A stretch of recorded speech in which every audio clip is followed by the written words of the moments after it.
Another title I would love to see a continuation of in some way, shape, or form is Lost Planet, guys. This was a title that was absolutely awesome, and I felt for a long time that it should be something that continues in some way, shape, or form. But with that being said, I want to talk about, could we see an announcement in 2022 for Lost Planet 4, guys?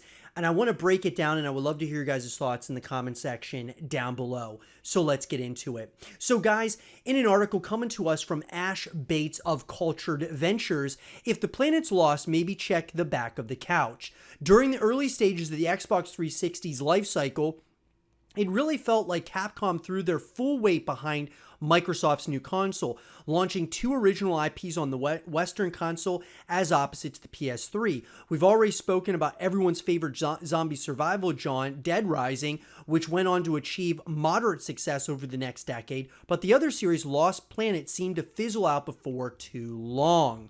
So, the history here of Lost Planet. The Lost Planet series made its first appearance at an invite-only press conference as Lost Planet Extreme Conditions, where Capcom detailed the game while announcing Jun Takuchi as producer and executive producer Kenji Oguro as the game's designer and Shin Kurosawa as the original story writer. Between the three of them, there was plenty of experience across Capcom's back catalog, with credits on the likes of Onimusha, Mega Man, Resident Evil, and more. Interestingly, Capcom made the decision to tie Lost Planet to the Xbox 360, with the initial reveal event is scheduled to coincide with the launch of the console in Japan. However, the Xbox 360 notoriously flopped in Japan, while the console, taking 5.5 years to sell just 1.5 million units, which is staggeringly low amount. Compare that to the PS3, which by 2011 had managed to sell 7.4 million units, which blows the Xbox 360 out of the water. Heck, the 3DS only launched in 2011, but still managed to shift 4.1 million units by the end of the year. So, first of all, guys, I love the Xbox 360. I love PlayStation as well. I feel like Xbox had a much better, online experience, and I still think it does to this day. PlayStation has things that they've done really, really well. I think, obviously, Xbox never really seemed to be on quite the same echelon as far as from a user base as PlayStation did. It feels like Xbox is gaining traction with the Xbox Series X and with all the console exclusives that are coming out. But back then, definitely, guys, with Lost Planet coming out on the 360 and obviously the amount of units that were sold for the Xbox compared to PlayStation, it wasn't even close. So, after making various appearances at the other big name conferences throughout the year, Lost Planet would launch in December 2006 in Japan before launching worldwide a month later. The game earned a respectable 79 on Metacritic, with reviewers commending the visuals and scope of the game, while lamenting some of the controls and general issues with the bland story. The Xbox 360 version done alone went on to sell 1.37 million copies by the end of March 2007, before the game was inevitably ported to both PC as well as PS3 by 2008.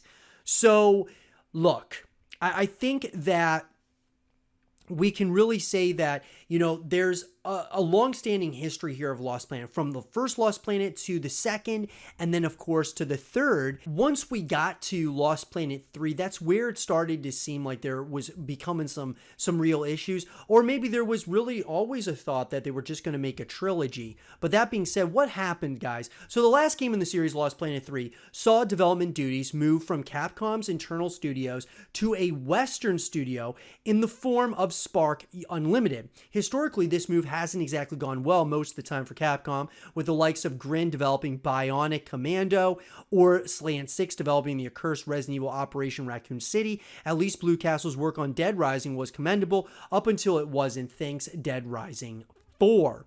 So a prequel to the other games in the series, Lost Planet 3 saw players take on the role of Jim Payton, one of the first people to land on the snow cover planet of EDN-3. Trying to survive, gather precious thermal energy, and ultimately colonize the planet, the gameplay pivoted away from the massive scale that the previous games championed, instead confining gameplay to smaller corridors and interior environments. So, Let's put it this way. Truth be told, Lost Planet 3 earned a lot of comparisons to Dead Space due to the camera moving closer behind the protagonist's shoulder, the claustrophobic environments, just an overall move towards scares and horror. These comparisons weren't helped by the fact that Dead Space 3 launched before Lost Planet 3, with Dead Space 3 focusing on a snow-covered planet, much like the Lost Planet series.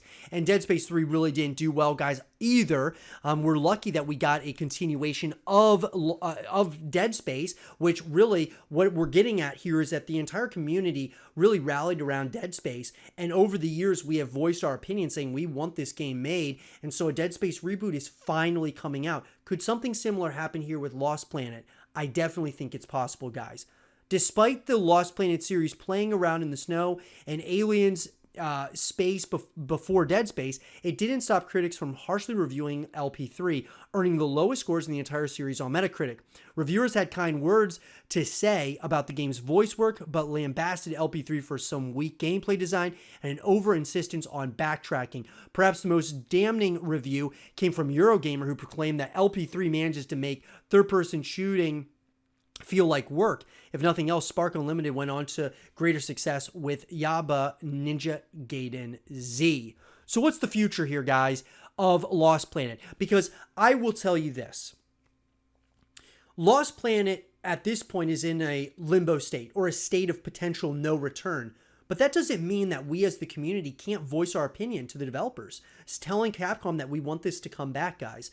There's plenty of games out there that we want to see continue in some way, shape, or form. Could we see a Lost Planet reboot or a remake similar to like what we're getting with Dead Space? I absolutely think so. I think there's something to be said for Lost Planet. There was some really special elements to this title, and I would love to see that continue in some way, shape, or form. So is there even a future for a game like Lost Planet? I hope so, if only because its bombastic spectacle, particularly with regards to the second game, made it one of the most enjoyable Xbox 360 games on offer. Finding a team of players to work together and man a massive railway cannon, which requires other players to help defend the gun or reload the weapon, made for an inventive and thrilling co-op experience that other games weren't really experimenting with back in 2010.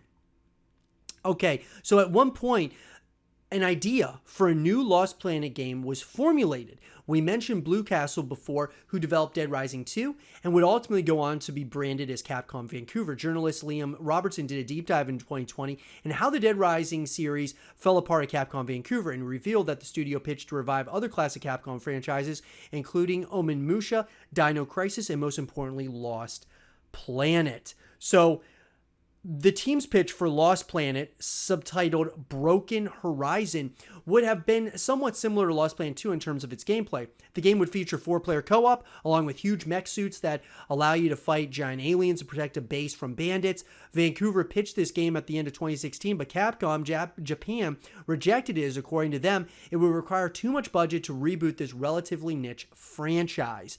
So, one of those things, guys, immediately, it's wishful thinking considering that Capcom seemed to have a lot on their plate with their supposedly leaked line of games, as well as titles like Pragmata on the horizon. Finding room for Lost Planet in that tight schedule might be tough, but I'll be keeping my fingers crossed. Nonetheless, I don't have a choice. My last trip to EDM3 left them frozen together. So, with that being said, guys, look, at the end of the day, do I think that we could very well get a continuation of Lost Planet in some form or another? I absolutely do, guys. It really comes down to us as a community.